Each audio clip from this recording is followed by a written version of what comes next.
I'm waiting for you to talk. Yeah, right. Hi guys, welcome to episode 2 of the Ruck Off. With me, Elliott and Steve. Cheers, I appreciate it. Being something different this week. It's going to be just a different name to announce me every week. I thought I'd make it nice and dramatic and come start and sit in, but I try and keep it PG. It was that. Yeah, I think like episode 10, you'll just be calling me anything. Everything's out the window. So yeah, what a round of games we've had this week. We've had some quite close scores, some shocking results. So, but before we go on to that, how's your weekend been? All right, warmer today. So we're filming this on a Sunday. So this episode will be out tomorrow night at 6, whereas the one with Adam will be out on Wednesday at 6. Weekend's been all right. Busy day. Just walk, watch rugby, walk, sleep, eat. That's what you can do. And if my nutrition guy's watching, I've been doing workouts and drinking lots of water. It's been all right. How's yours been? Yeah, it's been all right. Just trying to crack on with some coursework. Getting out, doing some walks and stuff. And yeah, just the normal weekend. Being just absolutely bombarded with social media. Obviously, we're so popular after episode 1 last week. Won't be surprised if we're number 1 of the charts in the rugby podcast now. Point where I can't leave to go to Asda without being stopped. Yeah, just want photos. Just like, not again. Like, obviously, hitting that number on YouTube on the first episode. We joke about it, but actually, the feedback from social media has actually been really good. Yeah, some follows we've had. We're nearly at 200 followers on Instagram, which is mental for how small we are.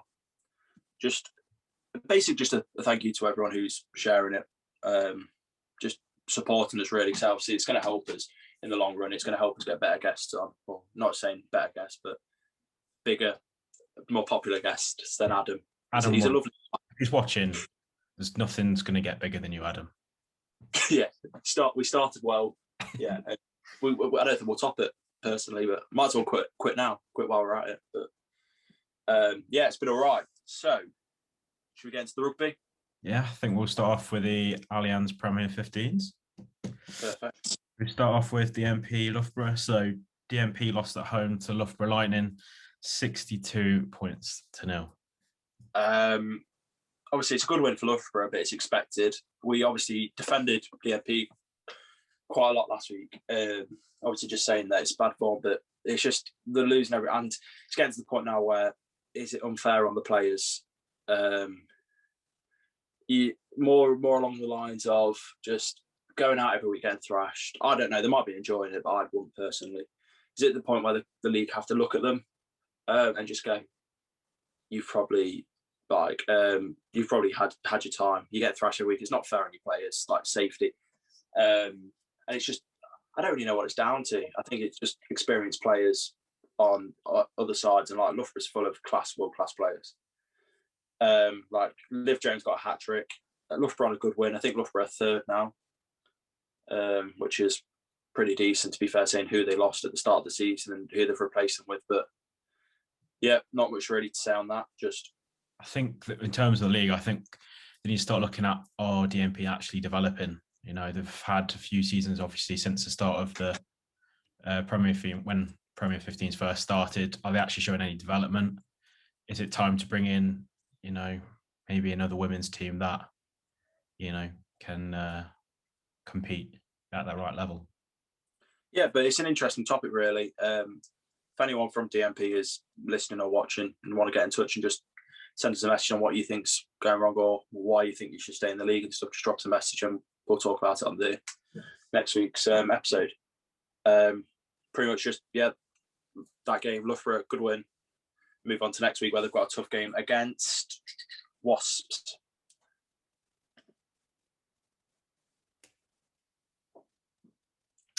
Well, we move on to Quins Gloucester, with Quins coming out with a 28 points to 15 win.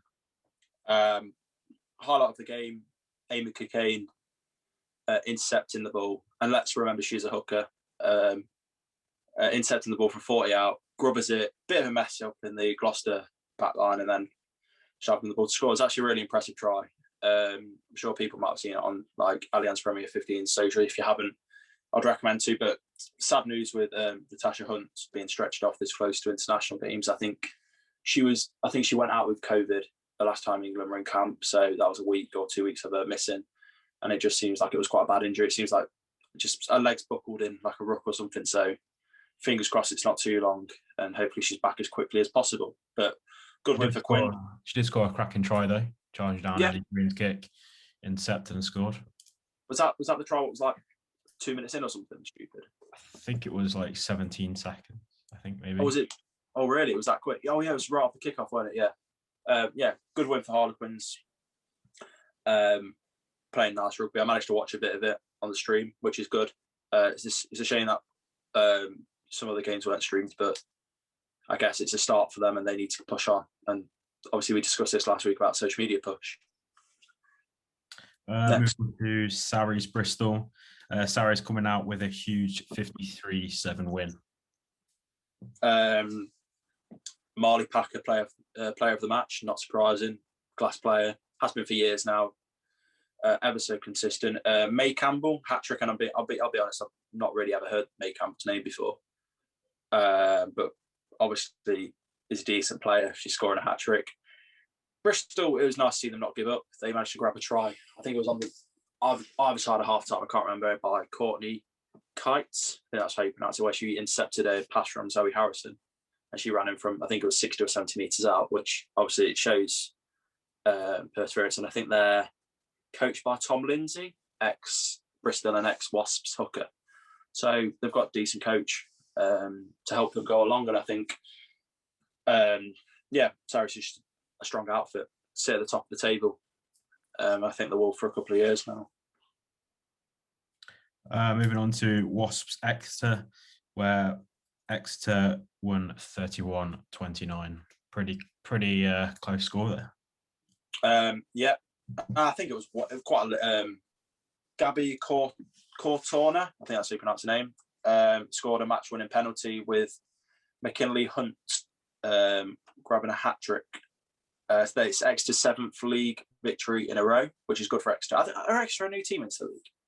Yeah, so Exeter and Sale were new this year, I think.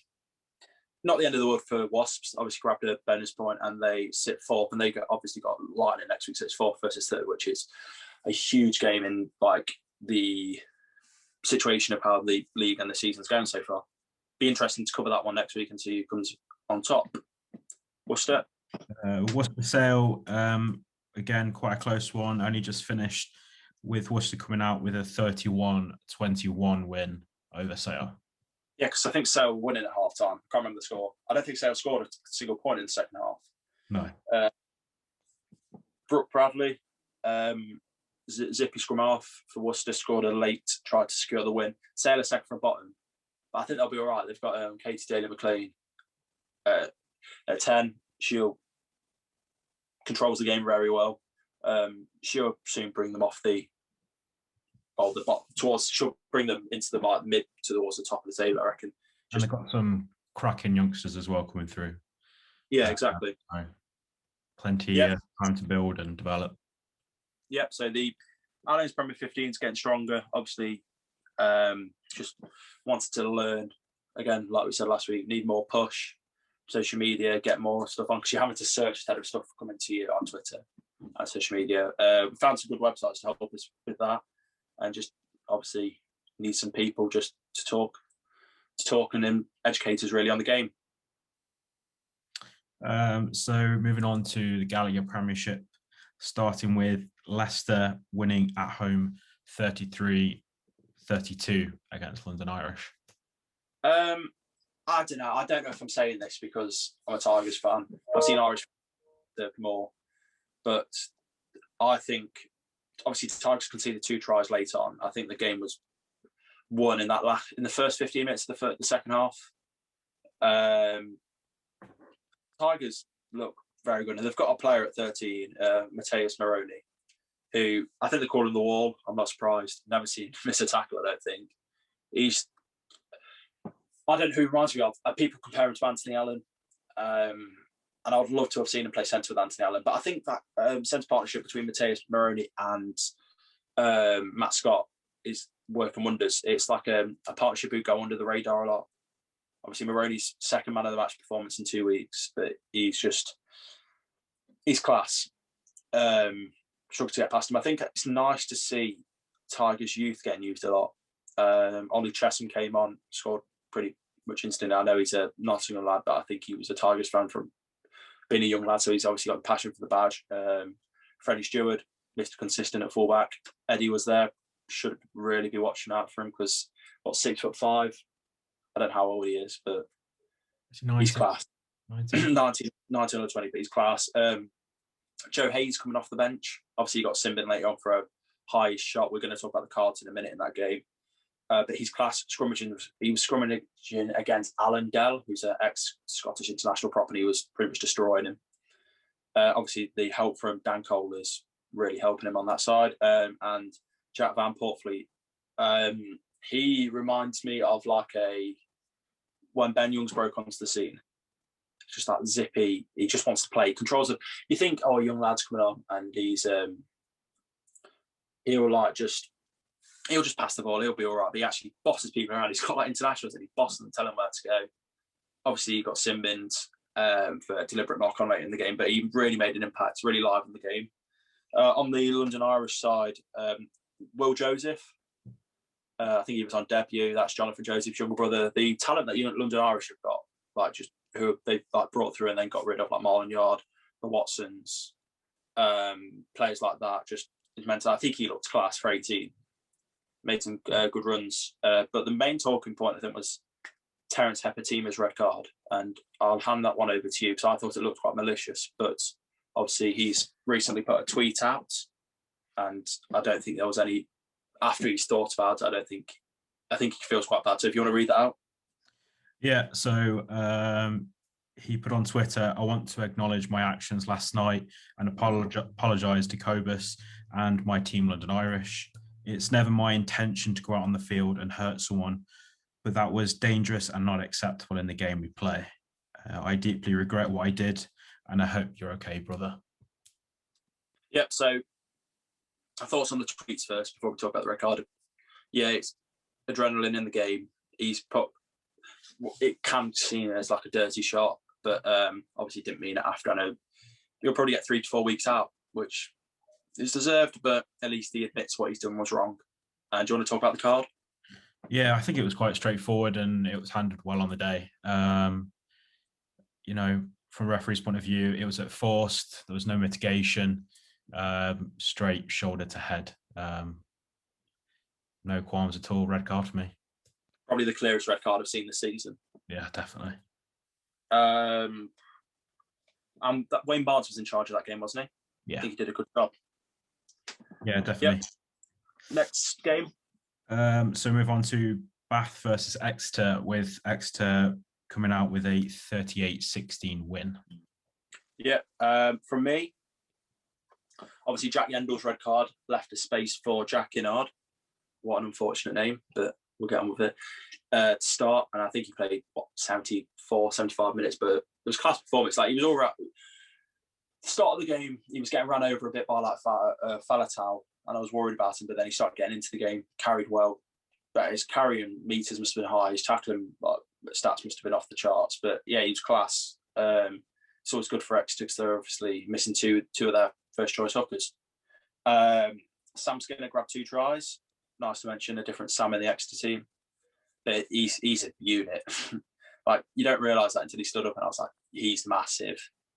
Obviously, we have to talk about Sam Simmons. Another try. Is he a Lions bolter? Is that Warren Gatlin's stubborn, like, not stubbornness, but he wants to put one over Eddie? Is he going to go, I'm going to pick him just to annoy Eddie? What do you reckon? I'm not going to dispute Sam Simmons has got that quality, and I think he does deserve the call up. But from that point of view, I could see it happening, to be fair. Yeah, I'd agree. And just from me, obviously on Wednesday's episode, you'll hear us talk about with Adam about the sevens. But there's a player on the wing Wilmere, and he looks really good. But obviously, Rory McConaughey came from 7, broke through on Steam pretty much straight away, but then wasn't really heard of. Wilmere just he runs like high knees, like knees people in the head basically, but he's running. He's that high.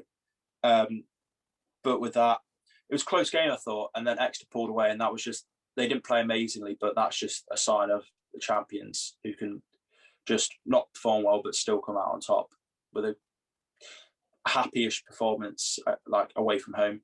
But that's pretty much enough said, unless you've got anything on that. No, like you said, quality outfit, and they had the opportunities in the late stage of the game, and they took them. So Sale 31, Newcastle 16. I mentioned Lou Diaga last week, didn't I? You did. And he's 21 tackles this week. Probably for me the best lock in the league. Maybe up there with Johnny Gray. I think we've already put his try on the socials, haven't we, with AJ McGinty's offload? Yeah, we did. That was good. That was a good try. It's one of those where you watch and you think, yeah, I'll probably do that. When you're running down the wing, you go in your head, yeah, I can pull this off, and you end up just throwing it into touch, or you just end up throwing it forward. I think another English scrum half, Rafi Quirk. I don't know how much you saw of the game. No, not a lot. No, but the last 2 weeks, Rafi Quirks came off the bench, and small lad. I'm going to compare him to, and I think I read this on Twitter. Do you know the Irish scrum half, Craig Casey, the small lad who came on, made his debut? He reminds me of him.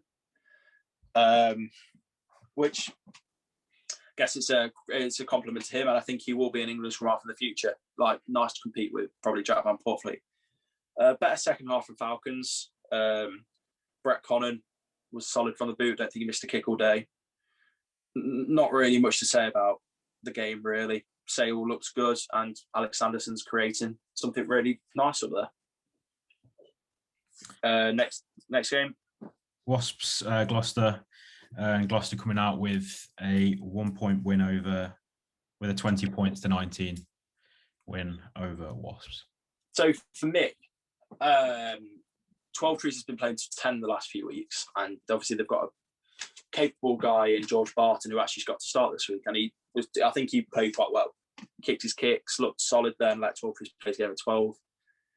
That's 4 consecutive losses at home for Wasps, which isn't good enough.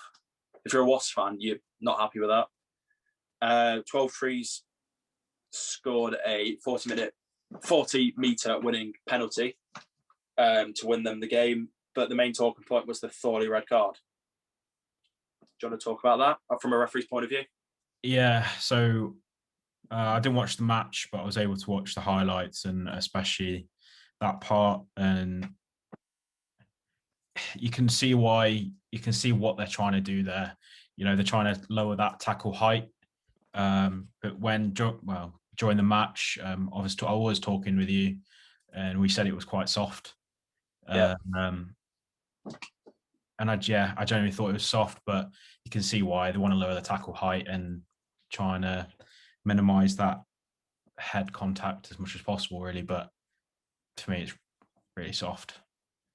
Yeah, no, I think we've got to get a borderline of, yes, we need to protect the players, but that is really soft. And I think, don't know what will happen with Thorley, but it's a good thing for Tigers fans because he won't be playing them next week. Next game. Yeah, so Worcester losing at home to Bristol, 24 points to 23. Another close one. First of all, better from Worcester, but obviously not close enough against a really rotated Bristol side. They had a young lad at 7, Fitzharden, didn't look out of place. I think a big future in the game for him. But I think the main thing is Ratu now Lago.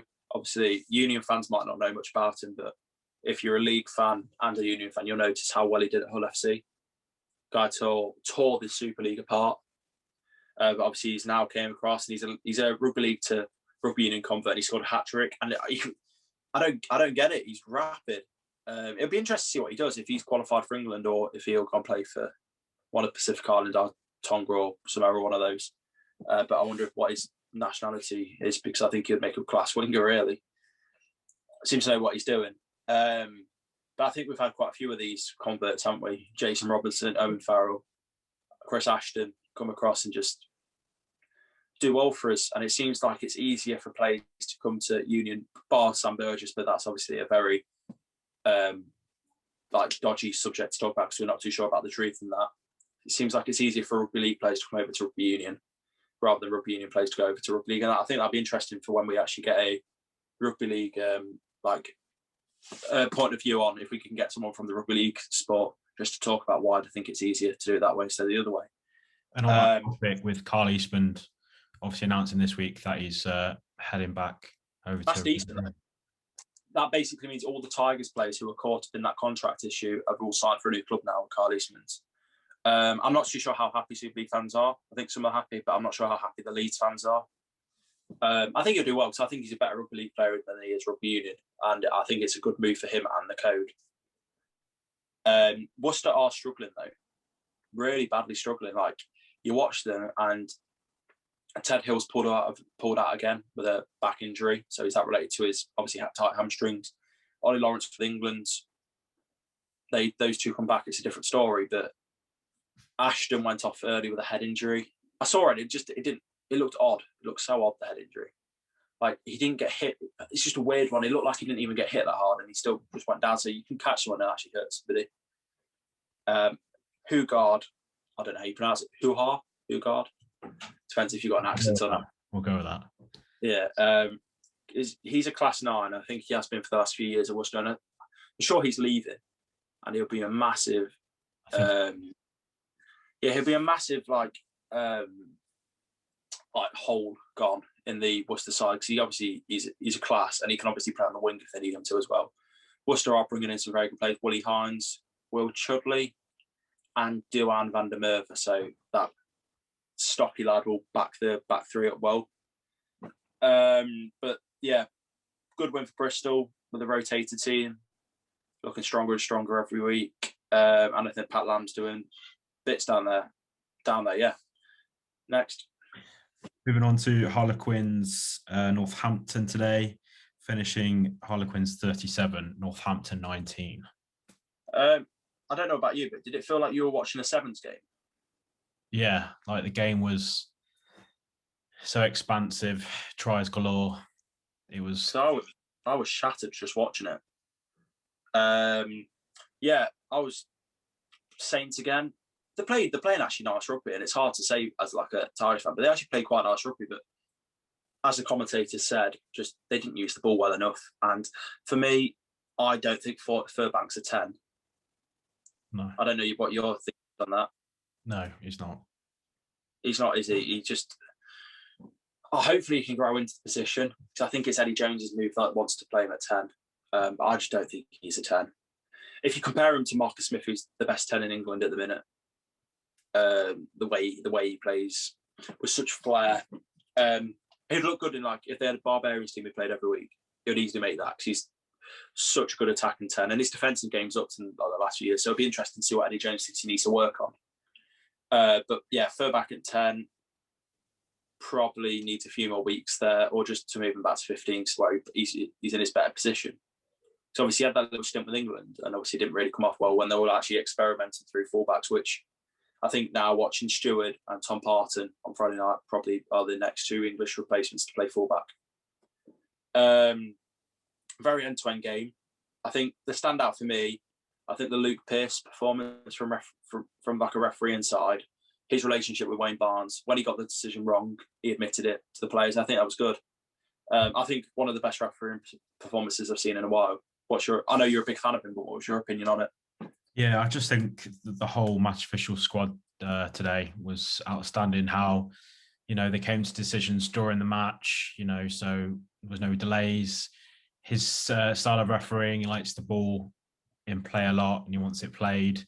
And I just think, he made a mistake, he puts his hands up and then corrects it. And I just think you can't get anything better than that. Someone who's willing to, say if they've made a mistake.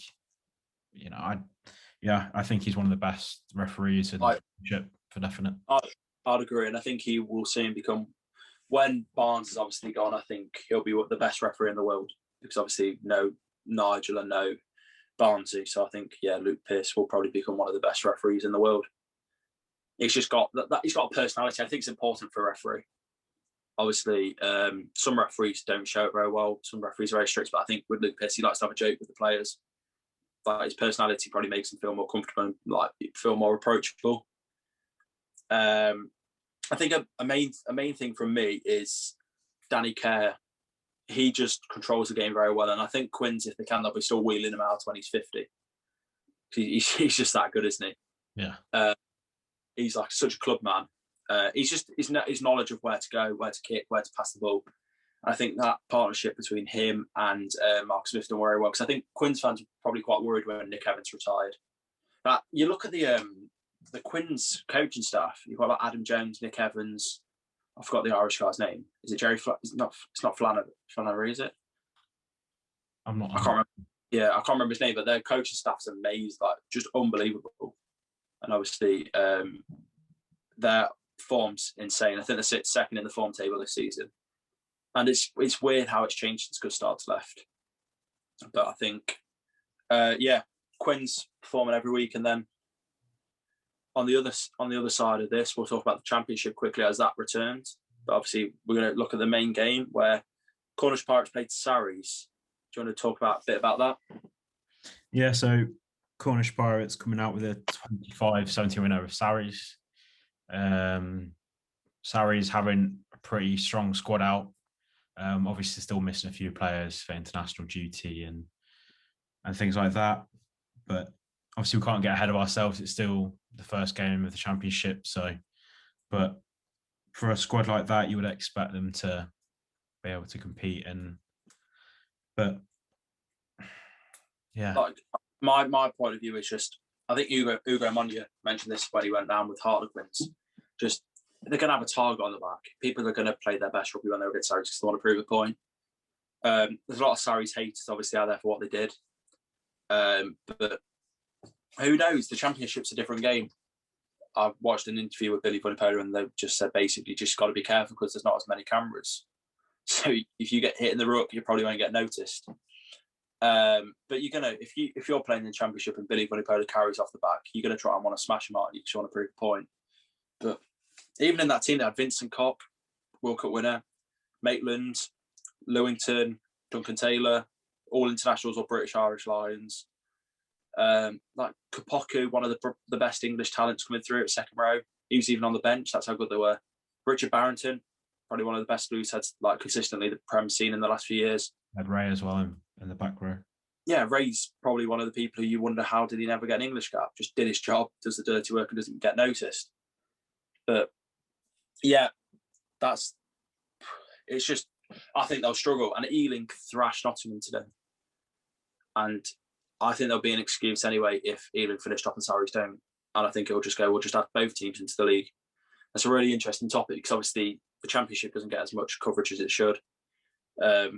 Would love to get someone on from the championship who can just talk a bit about it and why they think they should, like the league should be ring fenced and they can still get promotion into it. But I think that pretty much covers all the rugby. There's some rugby returning next week. We've got the NRL, so the National Rugby League in Australia starting. Obviously, we'll be able to cover that a bit if we can find out the information and the details of the game. But if any big rugby league knows us, just want to message us and talk to us and maybe jump on the pod to talk about the rugby league upcoming season, then please do. But I think that basically covers all the rugby. So over to you, Elliott. Yeah, thanks guys for watching our second episode. Make sure you tune in on Monday at 6 for this weekend game reviews and Wednesday 6 at 6 with the legend that is Adam. Yeah, big episode, tells us some good stories. But from now till next week, I feel like I'm on some news programme. It's good night from us.